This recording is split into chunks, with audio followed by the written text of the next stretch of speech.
Olá pessoal, como vocês estão?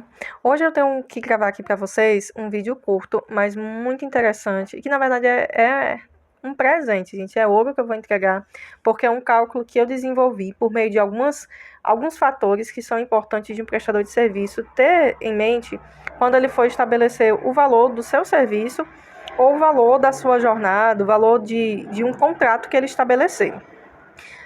Aqui eu faço também uma ressalva. É óbvio que todo prestador ele tem autonomia. Então, portanto, o valor que eu vou estabelecer aqui, ele é um valor que eu acho interessante, pelo menos ter como base. Mas você como autônomo, você como prestador de serviço, vai ter sempre a liberdade de estabelecer o seu valor, os seus parâmetros, sempre com base naquilo que você tem por gastos. Então, isso é extremamente importante. Nunca deixe os gastos de fora, nunca. Por mais que seja um gasto mínimo, inclua todos os gastos na conta e divida, tanto em parcelas mensais quanto em quantidades de serviços que vocês vão prestar naquele mês. Depois, no futuro, eu posso até fazer um vídeo que fale sobre essas contas, porque muitas das vezes pode parecer fácil, mas nem sempre é. Você entender o que é um custo, o que é um gasto, o que você deve incluir dentro do preço do seu serviço e como que você deve fazer essa cobrança, principalmente se a prestação do seu serviço for a longo prazo e não for uma prestação pontual. E principalmente também se você tiver mais do que um tomador. Mas hoje eu vou focar para aquelas pessoas que elas são prestadores de serviço, mas via de regra ela só tem um tomador, ele é quem é a mão de obra dele que ele vende, ele não precisa de algo além da sua capacidade, do seu conhecimento técnico para exercer o seu serviço. É para esse público que eu vou falar hoje, tá certo? Mas lembrando que, independentemente de se você está dentro desse público ou se você tem algum custo extra que você precisa incluir no valor do seu serviço, esse cálculo também vai servir para você. Você só precisa ter o cuidado de, no momento de você estabelecer o seu valor de base, nesse valor de base, ter ali também o valor dos seus custos mensais, tá certo? Bem, então, hoje a gente sabe que o prestador de serviço ele tem autonomia, muitas das vezes a flexibilidade de poder contratar com quem ele quer. E isso, obviamente, vai respeitar uma jornada, vai respeitar a forma de ele trabalhar, mas, em contrapartida, ele deixa de ter alguns benefícios que são próprios de um contrato trabalhista. A CLT, ela estabelece que a gente, como funcionário, nós tenhamos a proteção de 13º, de ter ali nossas férias remuneradas, FGTS. Todos esses são benefícios que são inerentes ao contrato de trabalho seletista. Eles não fazem parte de um contrato autônomo. Como esses valores não estão inclusos na natureza de um contrato autônomo, aqui nós temos duas oportunidades. Uma é você estabelecer com o seu contratante, se for uma pessoa só, quando que você vai ter afastamento, as suas férias, se você consegue fazer um ajuste ali para você ter férias remuneradas, se você consegue um 13º, mas tudo isso são ajustes. Porém, se você for fazer um contrato em que essas cláusulas elas não estiverem inclusas, ou se você tiver mais do que um tomador, se você prestar serviço para mais de uma pessoa durante seu mês, vale de você utilizar o fator 1.279. Juliane, que fator é esse?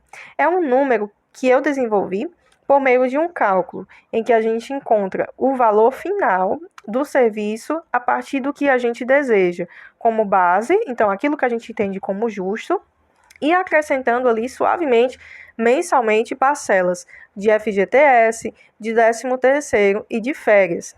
Então, é um valor que ele deve ser colocado. Por quê? Porque você também, como autônomo, você vai ter períodos em que você não vai estar trabalhando.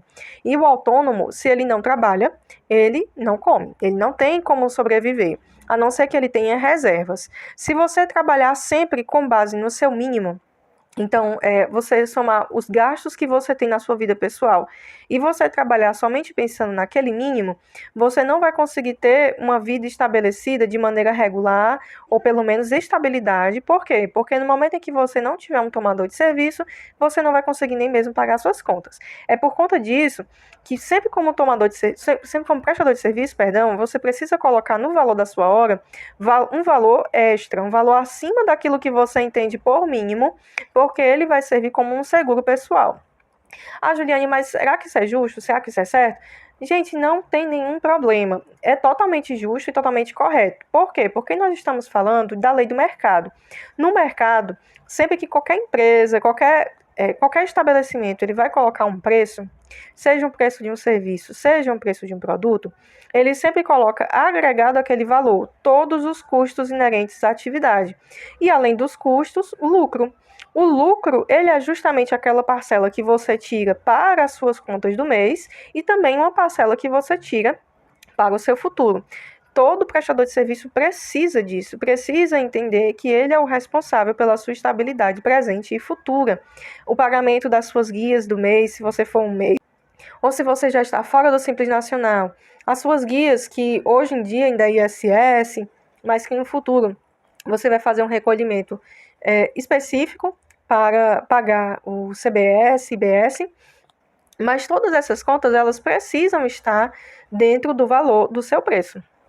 Então, se você for alguém que presta serviço e que a sua mão de obra, que o seu conhecimento, o seu know-how, ele é de fato aquilo que você vende, então se a sua atividade ela basicamente utiliza como entrega, como resultado, o seu conhecimento técnico, se você pegar o valor que você acha justo e multiplicar por 1,279, você já vai ter um valor ali de uma certa segurança.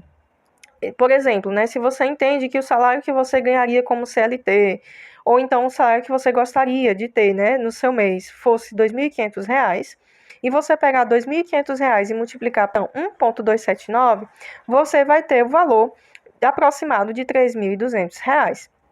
Isso significa que são R$ 700 de diferença em que você vai ter a oportunidade de ter o seu lucro e de ter a sua reserva para você utilizar em um momento de férias, um momento de falta de serviço, sempre fazendo ali a sua base, tá certo? Colocando as suas contas mensais, mas também o seu valor de lucro e o seu valor de reservas.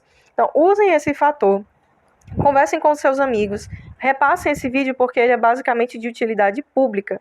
Quem hoje em dia faz prestação de serviço, principalmente para um só tomador, deve utilizar esse fator para calcular o seu salário, a sua prestação de serviço, a sua remuneração, na verdade. E se você tiver mais de um tomador de serviço, é bem simples. É só pegar o valor final que você deseja e dividir pela quantidade de serviços prestados. Se por acaso você tiver mais pessoas que venham a tomar serviço de você, é só você aplicar o mesmo valor e você vai ter ali uma média de um valor que você ache justo para pagar os seus serviços, tá certo? Então deixem aqui nos comentários se vocês gostaram dessa dica, sigam o nosso canal para maiores informações e não deixem de compartilhar e deixar o seu like, é muito importante para a gente continuar desenvolvendo conteúdo importante, relevante e que com certeza vai ajudar muita gente. A gente se vê por aí.